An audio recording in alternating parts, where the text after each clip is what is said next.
Hey, gang. Hope you had a great week. Hope you're ready for another great weekend. So, what do we know about the Yankees hitting coach search? What type of hitting coach do they need? What did we learn from this last year? There's a couple things that I want to point out, and I want to give you my pick. So, and you let me know what you think. So, let's get into it.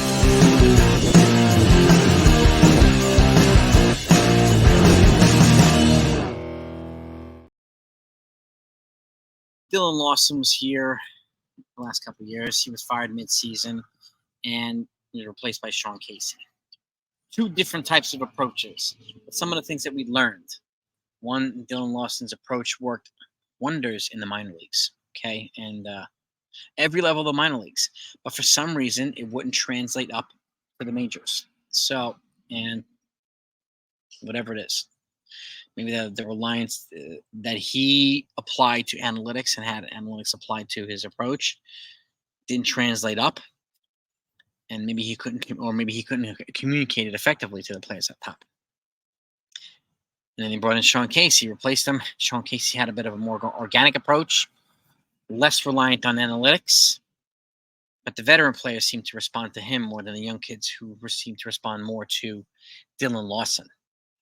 And you saw a difference, too. Guys like DJ and some of these other players, veteran players, even Gleyber Torres, were offensively performing better under Sean Casey than they were Dylan Lawson. And guys like Anthony Volpe and Everson Pereira and Oswald Peraza and some of these guys tended to be more like themselves under Dylan Lawson. But that happens also when you change hitting coaches, which is the first time Cashman's ever done anything like this, ever, in his career. And so there's a changing of the guard mid-season without a chance of having an adaptation or adjustment period at all. So that's a tough thing to do. And so, and again, a couple of things that I noticed, the applicable approach on the Dylan Lawson philosophy, again, worked well in the minors, but it never translated to the majors. And Sean Casey's approach was, teaching guys how to hit the opposite field. And that worked for some. He was a contact hitter who went really well the opposite way. He would hit from the lefty side too. But not everybody translated to that. DJ worked well into that. He had a much better second half than he had the first half. So there were people who definitely merged towards or blended better towards Casey's approach than Dylan Lawson's approach. So there was something to be said for both. But now, who's the right fit? Who can merge these two? Who can effectively communicate? Because this is the other thing: being able to communicate the message and the approach to the players, and not only being able to identify what needs to be told, what needs to be shared with them, but being able to identify what's the disconnect from the approach that stopped translating it from the minors to the majors. What was it? Do we know? And how can you effectively communicate it to all different types of players? Because every player reacts to a different type of, or reacts differently to the same type of messaging, I should say. So that's where the individualized component comes into play. You have to figure out how to communicate and understand your players so that they understand what you're trying to say to them. So this is going to be really interesting. And I'm really fascinated to see who the Yankees bring in as a hitting coach. So I'll get that message and I'll get that intel out to you and any new intel that comes in. So if you're not subscribed to this channel, hit that button, okay? And not only do I ask you to hit the subscribe button, I ask you to hit the notification bell along with it. You just have to hit one each time. I'll take care of the rest of the details. That makes sure you get all the accurate info, and it also makes sure that you're one of the first people to get it. Okay, that's my promise to you. Now, is there anybody? There's a lot of names being floated around: Tino Martinez, Paul O'Neill, Nick Swisher. Personally, I think Nick Swisher is, if the bench coach opportunity ever became available again, I think he'd be a perfect consigliere to Aaron Boone, who is back despite what people like or not dislike. So they're bringing it back. They've already said so. So a good consigliere, somebody who can help keep the players focused, and again, help keep the atmosphere relaxed so that they don't constantly feel like they're basically in a hornet's nest or in a bee's nest, afraid to get stung, right? So I think Nick Swisher is the right blend of competence and personality. And he's already, kind of an advisor and instructor under Brian Cashman. So a special advisor for those of you who don't know. So I think he would be a wise idea to have as a bench coach if it becomes available.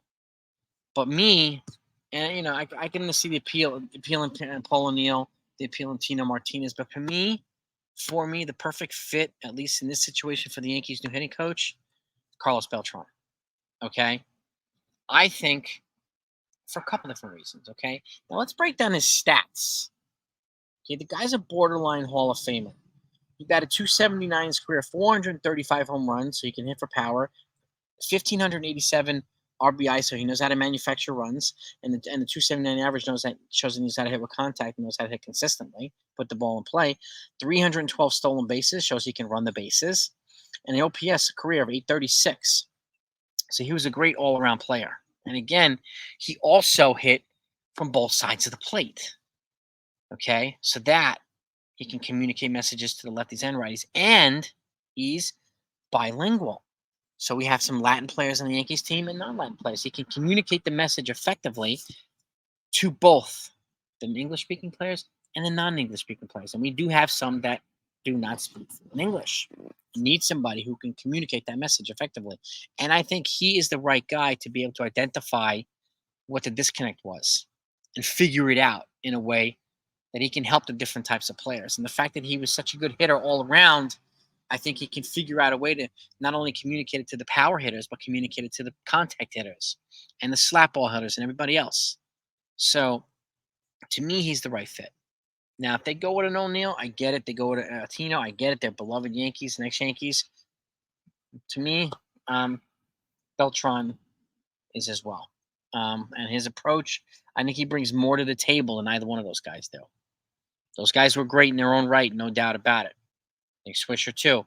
But Beltran, if the goal of the game here, the goal of this position is to become a hitting coach and help them with their best, help them become better hitters, help them get more out of the young kids, help them get more out of your veterans, well, he's the best hitter that's being floated out there. And again, he knows the Yankee way. He was a Yankee, okay? He's communicated messages effectively in the booth as well. And again, I think being bilingual works in his favor. I really, really do. So you let me know what you think. Load up the comments. You know, give me your feedback. Who do you think would be the best fit? I know some people saying Don Mattingly as hitting coach or manager. I don't know if he could have. I know he can't communicate it effectively in both languages. We know this already. But I think Beltran is a little bit of a more modern day cut, and Mattingly has a little bit more old school in him. And seeing him how he communicated as a hitting coach to the Blue Jays, I honestly expected more out of the Blue Jays offense this year. And that's up to Mattingly as the hitting coach, or he was a bench coach, but to provide some input over there. And maybe he can do that. Maybe he can give his input as well. So I think he's still going to stay with Toronto, because I think he'll have more input in here. But I was a little underwhelmed by Toronto's offense. I'm underwhelmed by the Yankees offense, no doubt about it. Which is why, in the other piece of this puzzle, I think the Yankees need to bring in better hitters in free agency and in trades. So we've talked about a lot of these guys. Better hitters will adapt easier to different situations, to adversity, right, and make adjustments than your less experienced hitters would, your less supreme, your less elite hitters would. So that's a combination of things. The right hitting coach should be able to effectively identify the problems and communicate the message to a different type of player. And there's 40 of them, essentially 26 of them on the major league roster.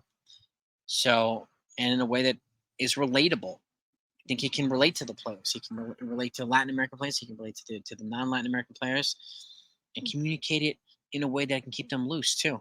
So, yes, he was a serious pro, but again, if somehow the perfect scenario arose where he becomes a hitting coach and Nick Swisher becomes the bench coach, then I think it'll be even better in that scenario. But you let me know what you think either way. But to me, Carlos Beltran is a fit, or in my opinion, to be the ideal fit to be the next Yankees hitting coach. If you have any other people in mind, let me know. What are the names being floated out there? Let's talk about it. Have a great weekend, gang. Talk to you next time.